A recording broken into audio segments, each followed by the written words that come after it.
दोस्तों नमस्कार, स्वागत है आपका यूट्यूब चैनल एबी टेक में।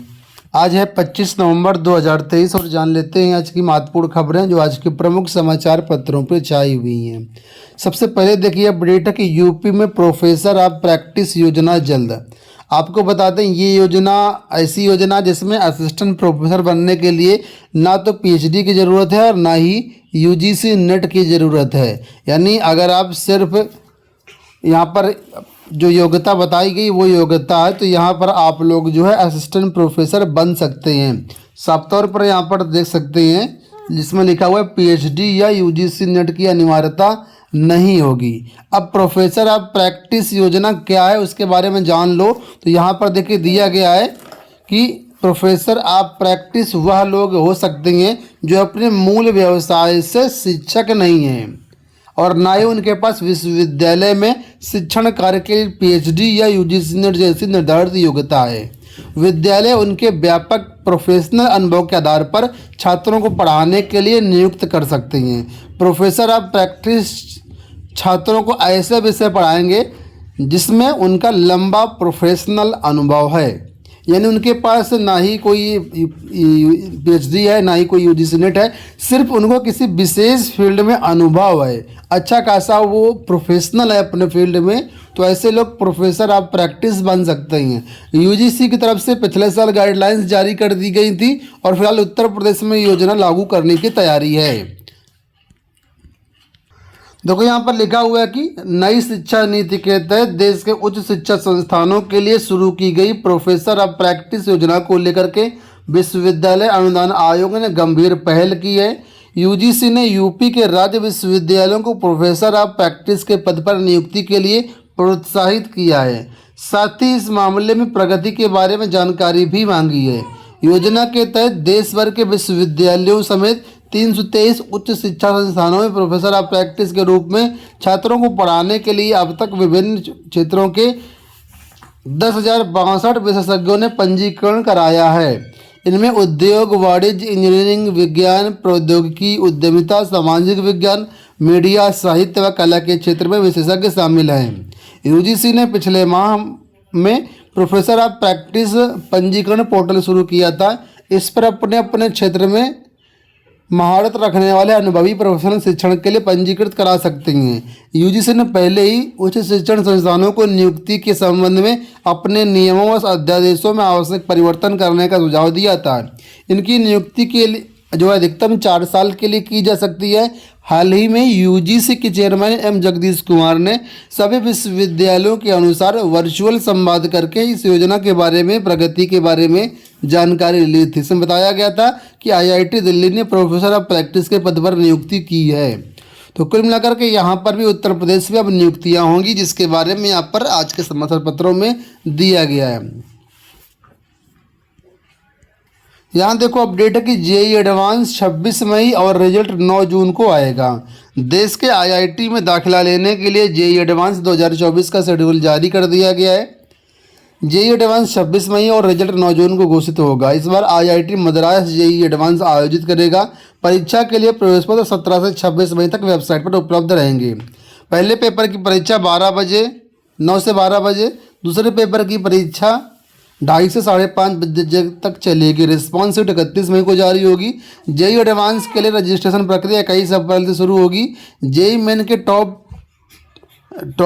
जो है 2.50 लाख सफल अभ्यर्थी 30 अप्रैल तक पंजीकरण करवा सकेंगे। इसके लिए वेबसाइट है GADV.AC.in पर जाकर के विस्तृत जानकारी आप लोग देख पाएंगे। यहाँ देखो अपडेट है बीपीएससी शिक्षक भर्ती को लेकर के, जिसमें बताया गया है कि शिक्षक भर्ती परीक्षा की तारीखों में बदलाव। बिहार लोक सेवा आयोग ने दूसरे चरण की शिक्षक भर्ती की तारीखों में बदलाव कर दिया है। पहले से तय 14, 15, 16 दिसंबर को होने वाली परीक्षा अब 7, 14 और 15 दिसंबर को करवाई जाएगी। बीपीएससी अध्यक्ष अतुल प्रसाद ने शुक्रवार को सोशल मीडिया प्लेटफॉर्म एक्स पर जानकारी दी है कि 14, 15 और 16 दिसंबर की परीक्षा अब क्रमशः 7, 14 और 15 दिसंबर को होगी। पुराने शेड्यूल में 14 दिसंबर को होने वाले प्रधानाध्यापक की परीक्षा नए शेड्यूल में 7 दिसंबर को होगी। पुराने शेड्यूल में 15 दिसंबर को होने वाली 1 से 5वीं तक की परीक्षा 14 दिसंबर को होगी। वहीं 16 दिसंबर को होने वाली पीजीटी 11वीं-12वीं की परीक्षा 15 दिसंबर को होगी। 7 से 10 दिसंबर तक होने वाली परीक्षाओं को यथावत रखा गया है। नए शेड्यूल में भी परीक्षा एक पाली में दोपहर 12 से 2:30 बजे के बीच करवाई जाएगी। तो बहुत सी परीक्षा जो है क्लैश कर रही थी आपस में, जिस थोड़ा सा आंशिक परिवर्तन किया गया है। यहाँ पर देखो अपडेट है कांस्टेबल जीडी को लेकर के। एसएससी की तरफ से कांस्टेबल जीडी भर्ती का विज्ञापन जारी कर दिया गया है। 26,146 पदों पर आवेदन कल से शुरू हो गए हैं। इसमें अलग अलग जो भी सीएपीएफ हैं, जैसे कि सीआईएसएफ, सीआरपीएफ और भी बहुत सारी पुलिस फोर्स हैं, तो यहाँ पर जो है इसमें विज्ञापन लिए जा रहे हैं। 26,146 पद हैं इसमें, और आवेदन आप लोग इसमें 31 दिसंबर तक कर सकते हैं। ठीक है, तो इसका डिटेल्ड वीडियो भी हमने बना दिया हुआ है कल, आप लोग चैनल पर जाकर के कंप्लीट वीडियो भी देख सकते हैं। इसके साथ ही एसएससी की तरफ से ट्रांसलेटर भर्ती का जो परिणाम है, कल इसका रिजल्ट जारी किया गया है। 2274 अभ्यर्थियों को सफल घोषित किया गया है। तो केंद्र सरकार के विभागों में हिंदी अनुवादक, जूनियर अनुवादक और सीनियर अनुवादक के पदों पर भर्ती के लिए हुई पेपर 1 की परीक्षा का परिणाम एसएससी की तरफ से जारी कर दिया गया है। जो भी अभ्यर्थी सफल हुए उन सभी को शुभकामनाएं। रिजल्ट आप लोग वेबसाइट से देख सकते हैं। यहाँ पर अपडेट है संयुक्त शोध प्रवेश परीक्षा यानी क्रेट 2023 की। क्रेट 2023 पीएचडी में एडमिशन लेने की एक प्रवेश परीक्षा है। इसके लिए यहाँ पर देखिए बताया गया कि इस आवेदन प्रक्रिया शुक्रवार को पूरी हो गई है। इसमें जो है 7600 पदों पर कुल मिलाकर के आवेदन हुए हैं। 7600 अभ्यर्थियों ने आवेदन किए हैं। पिछले वर्ष की तुलना में 1600 अभ्यर्थियों की यहाँ पर वृद्धि हुई है। रविवार से आवेदन में हुई गलतियों को सुधारने के लिए पोर्टल भी खोल दिया जाएगा। यहाँ देखो अपडेट है 69 शिक्षक भर्ती को लेकर के। लिखा है कि सचिव बेसिक शिक्षा व परीक्षा नियामक प्राधिकरण के सचिव पर अवमानना का आरोप तय। प्रदेश में 69 शिक्षक भर्ती में 1 अंक विवाद के मामले में इलाहाबाद हाईकोर्ट की लखनऊ पीठ ने सख्त रुख अपनाया है। कोर्ट ने इस मामले में दाखिल अवमानना याचिका पर सचिव बेसिक शिक्षा परिषद प्रताप सिंह बघेल और परीक्षा नियामक प्राधिकारी के सचिव अनिल भूषण चतुर्वेदी पर अवमानना का आरोप निर्धारित कर दिया है। कोर्ट ने दोनों अधिकारियों को जानबूझ करके रेड कोर्ट के आदेश की अवज्ञा करने के आरोप पर स्पष्टीकरण देने के लिए 19 दिसंबर को तलब किया है। तो कुल मिलाकर के जानबूझ करके मामला लटकाया जा रहा था भर्ती का, इस वजह से दोनों अधिकारियों पर जो है आरोप तय कर दिए गए हैं। यहाँ पर देखो अपडेट है कि यूपी में भी पुरानी पेंशन बहाल करेंगे राय।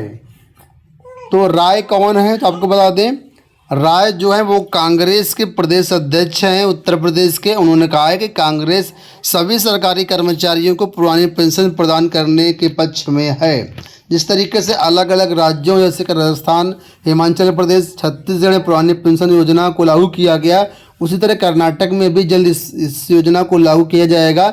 और उत्तर प्रदेश में यदि कांग्रेस की सरकार आई तो यहाँ पर भी पुरानी पेंशन योजना लागू की जाएगी। तो उत्तर प्रदेश में विधानसभा चुनाव में भले ही वक्त है, विधानसभा चुनाव अभी 3 साल बाकी है, लेकिन कांग्रेस जो है कर्मचारियों को अपने पक्ष में करने के लिए, माहौल बनाने के लिए अभी से ही अनाउंसमेंट कर दिया है। हालांकि सब लोग जानते हैं, कोई नई बात नहीं कि कांग्रेस सरकार आई तो पुरानी पेंशन तो बहाल होगी, जिस प्रकार अलग अलग राज्यों में हुई है। फिलहाल कांग्रेस सरकार आ पाना बड़ा मुश्किल है। आप लोग अपने विचार बताइएगा।